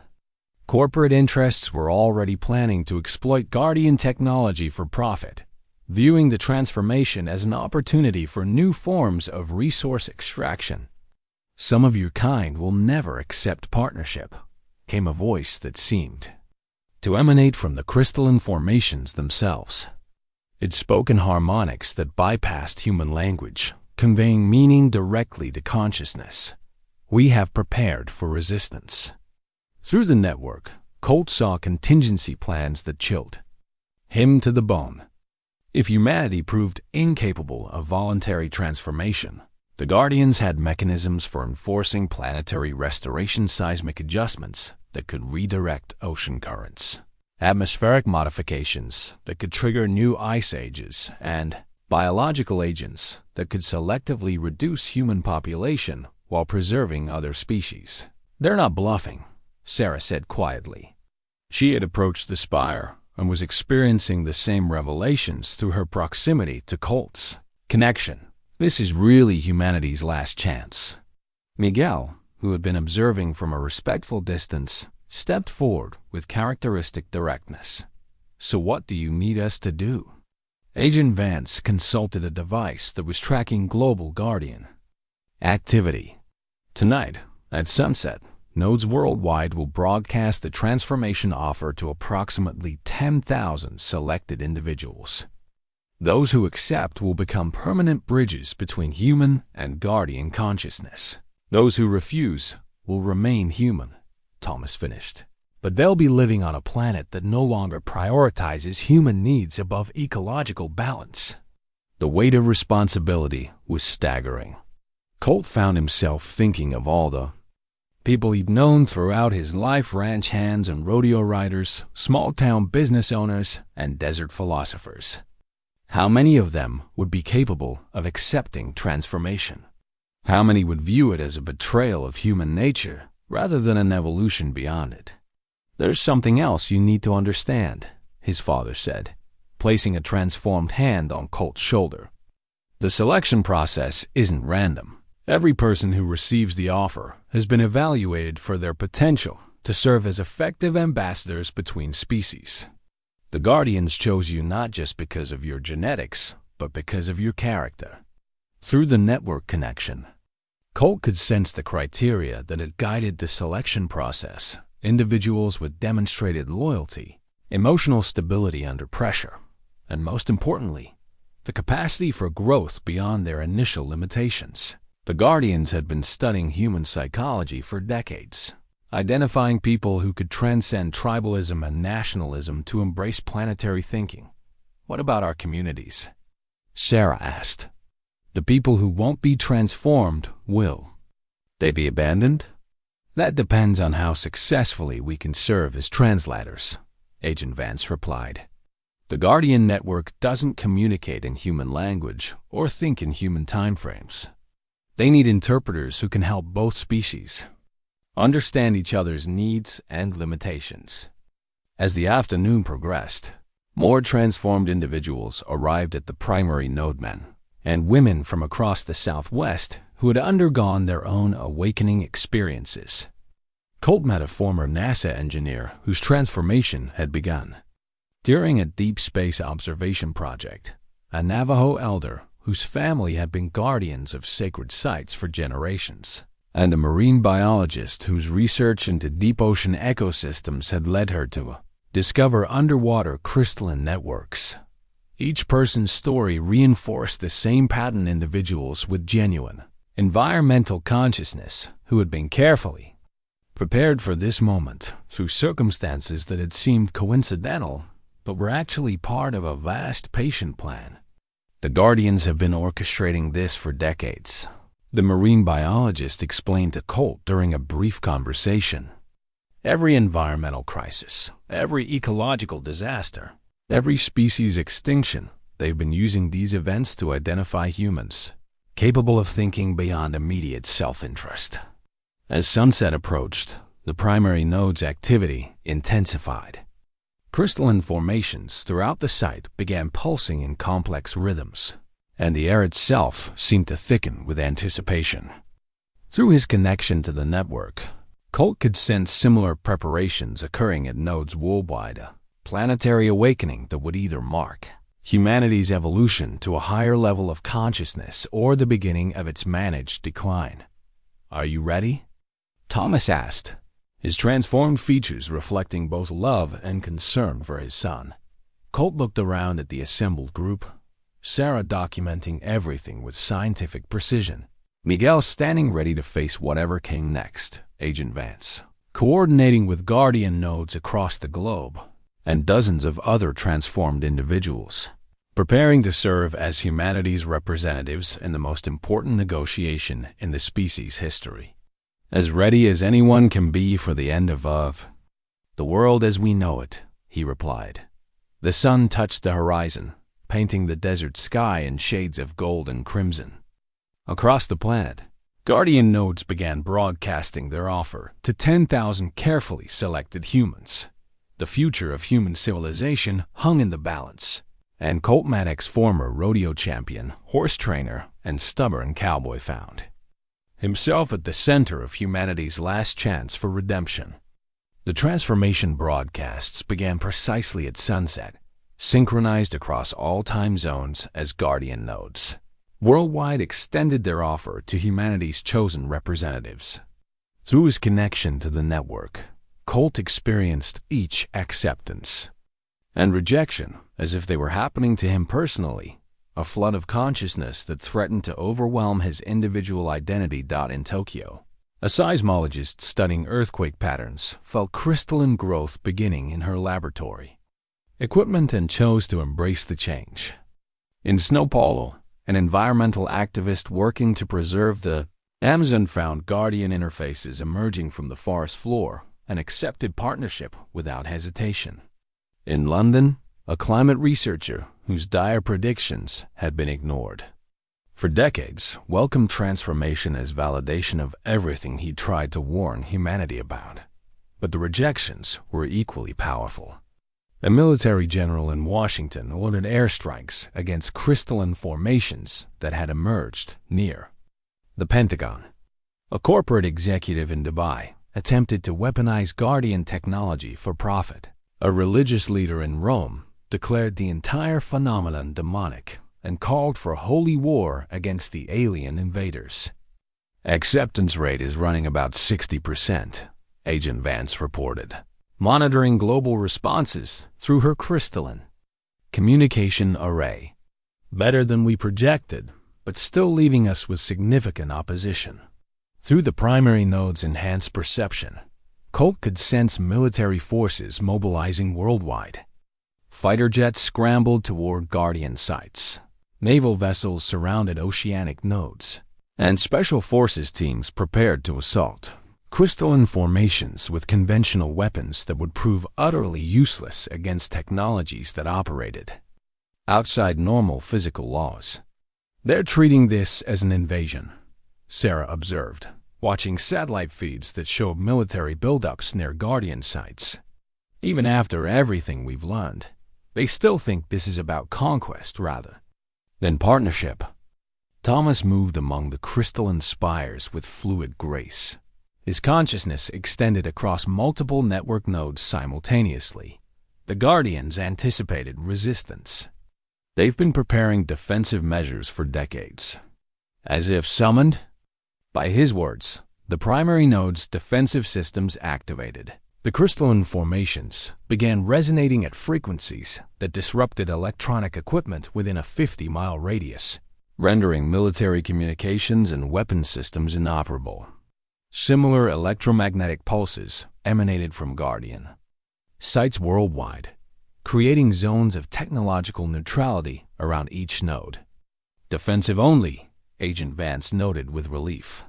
They're not attacking, just preventing attacks against themselves. But Colt could sense deeper preparations through his network connection.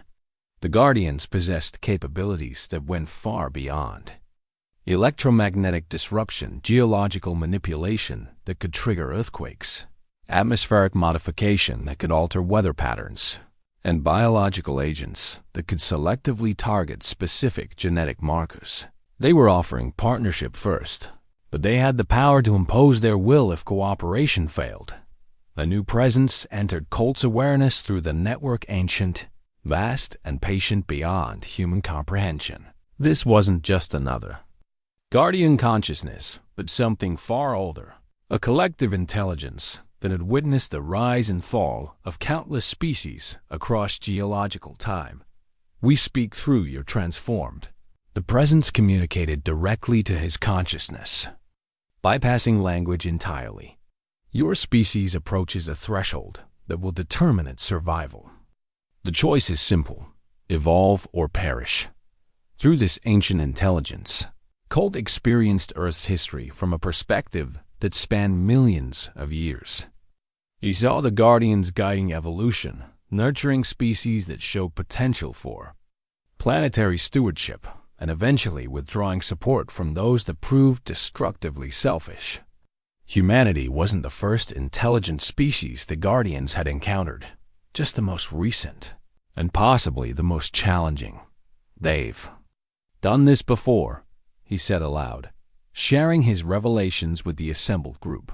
"Other species, other worlds. Some chose partnership and survived. Others became extinct," Thomas finished soberly. "The Guardians aren't evil, son. They're just operating on timescales that make individual human lives seem like heartbeats. From their perspective, a species that destroys its environment forfeits its right to exist." The network showed him the stakes involved. Earth's climate systems were approaching irreversible tipping points, with ocean acidification, polar ice loss, and atmospheric carbon levels reaching critical thresholds.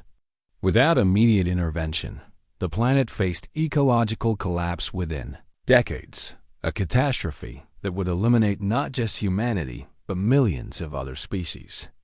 The transformation program isn't just about evolution, Colt realized. It's about survival. The Guardians need human partners who can implement changes fast enough to prevent total environmental collapse. Agent Vance's communication array lit up with urgent signals from Guardian nodes worldwide. "We're receiving priority alerts from multiple sites. Military forces are attempting coordinated strikes despite the electromagnetic interference. The attacks came simultaneously: missile strikes against Guardian formations in Nevada, depth charges against oceanic nodes in the Pacific, and conventional bombardments against crystalline sites on every continent." The weapons had no effect on the Guardian structures themselves, which seemed to exist partially outside normal space-time, but the hostile intent registered across the entire network. The ancient intelligence Colt had encountered earlier returned to his consciousness, its presence now tinged with disappointment and resigned determination. "Your species chooses conflict over cooperation. The offer remains open to individuals, but collective partnership is no longer possible. Planetary restoration will proceed, with or without human consent." Through the network, Colt felt the Guardians' response to humanity's aggression. Seismic adjustments began along major fault lines. Atmospheric modifications started affecting weather patterns, and biological agents were released that would selectively impact human agricultural systems while preserving natural ecosystems. "They're not trying to kill us," he said, his voice filled with awe and terror. "They're just removing our ability to prevent environmental healing." The transformation of Earth had begun, and humanity would either adapt to the new planetary order or face extinction as an evolutionary dead end. The planetary transformation accelerated through the night as Guardian nodes worldwide synchronized their efforts to heal Earth's damaged ecosystems. Through his crystalline interfaces, Colt experienced the vast coordination required: atmospheric processors working to reduce carbon levels, oceanic systems filtering acidification from the seas, and biological agents restoring soil fertility in areas devastated by industrial agriculture. But the human cost was becoming apparent as well. Industrial centers worldwide were experiencing systematic equipment failures that shut down manufacturing plants, power grids, and transportation networks. The Guardians weren't attacking human infrastructure directly. They were simply making technologies incompatible with environmental restoration inoperable.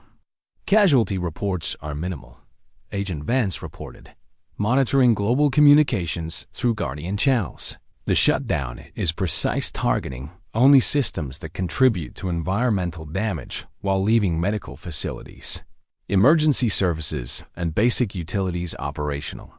Sarah documented the process with scientific fascination and growing concern. "They're essentially forcing humanity back to pre-industrial technology levels. People are going to panic when they realize their cars won't start and their computers don't work." Through the network connection, Colt could sense the Guardians' perspective on the situation. They viewed human technological civilization as a brief but destructive experiment that had run its course.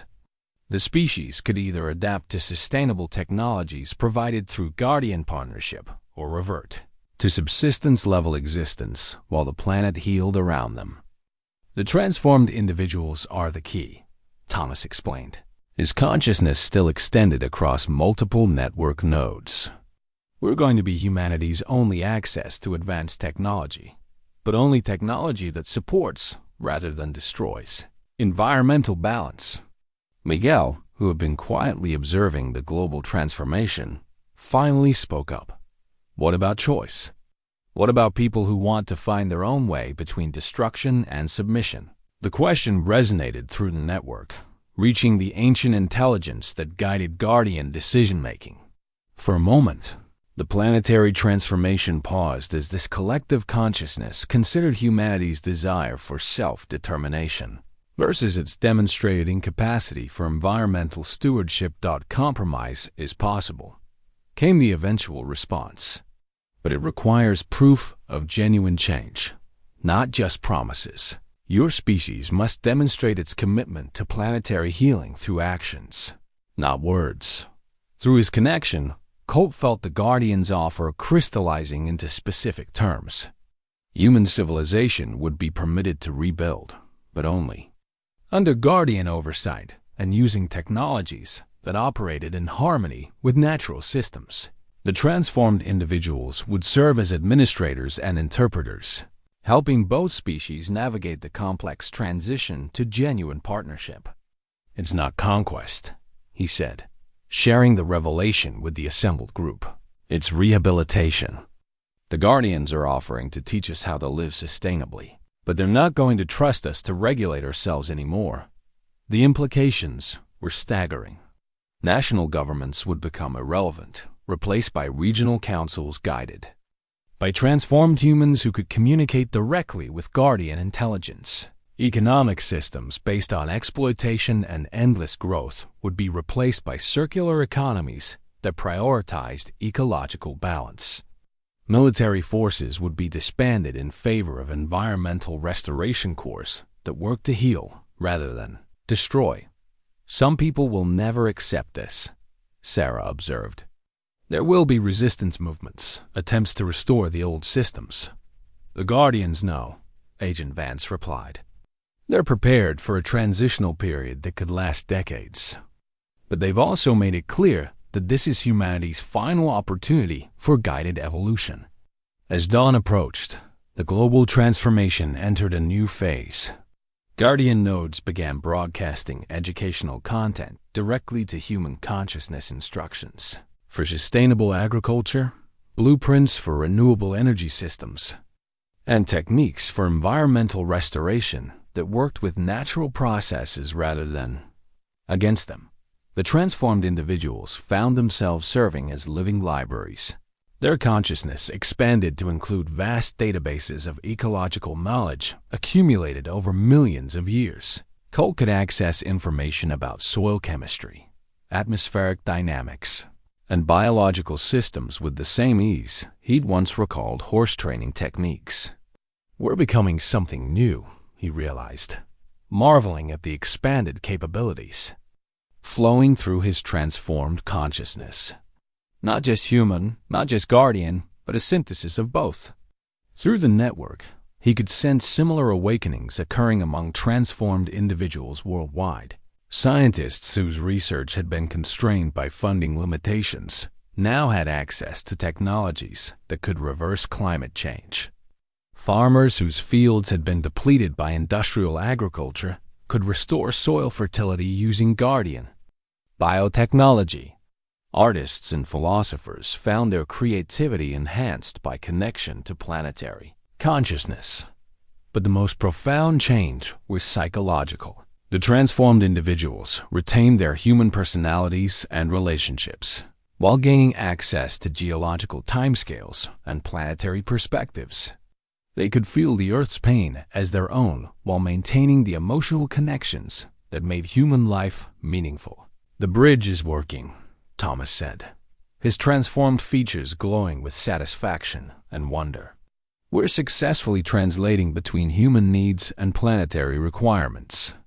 As the sun rose over the primary node, painting the crystalline formations in shades of gold and amber, Colt felt the weight of responsibility settling on his shoulders.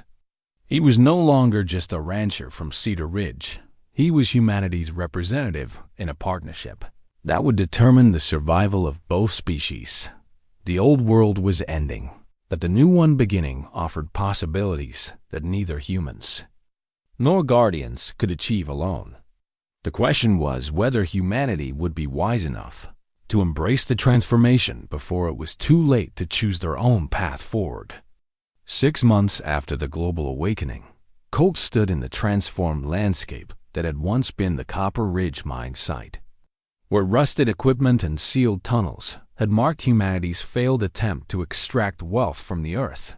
Crystalline spires now rose like living cathedrals, their surfaces pulsing with the slow heartbeat of planetary consciousness. The changes extended far beyond the mine itself. Cedar Ridge had become a pilot community for the new partnership between humans and guardians, its desert setting ideal for testing sustainable technologies that worked with rather than against natural systems. Solar collectors grown from crystalline matrices provided clean energy. Atmospheric processors reduced the crushing heat that had historically defined summer in the region. And Guardian biotechnology had restored soil fertility to areas that had been barren for decades. Don Miguel supervised a crew of former ranch hands who were learning to operate environmental restoration equipment that looked more like living organisms than traditional machinery. The work was satisfying in ways that simple ranching had never been. Instead of just maintaining existing systems, they were actively healing damaged ecosystems and creating conditions for new life to flourish. "The transformation suits you," Sarah observed, approaching across ground that had been hard-packed desert 6 months earlier, but now supported a diverse ecosystem of native plants. Her role had evolved as well from diner owner to community coordinator, helping translate between human needs and guardian requirements while documenting the unprecedented changes occurring across the planet. Colt examined his hands, marveling at how natural the crystalline interfaces had become. The black wounds that had once filled him with dread were now elegant patterns of living technology that connected him to the vast intelligence network spanning the globe. Through them, he could access environmental data from any location on Earth, communicate with other transformed individuals instantaneously, and contribute to the collective decision-making process that guided planetary restoration. "It's not without challenges," he admitted. The transition hadn't been smooth for everyone. Approximately 30% of the human population had rejected the new order entirely, retreating to isolated communities that operated using pre-industrial technologies while the rest of the world transformed around them. Government attempts to maintain centralized authority had collapsed when Guardian interference made conventional military equipment inoperable, leading to a period of social chaos that was only gradually resolving. Doc Harrison stopped by this. "Morning," Sarah continued. "He's amazed by the medical applications of Guardian biotechnology. Diseases that had no cures 6 months ago are now treatable using techniques that work with the body's natural healing processes."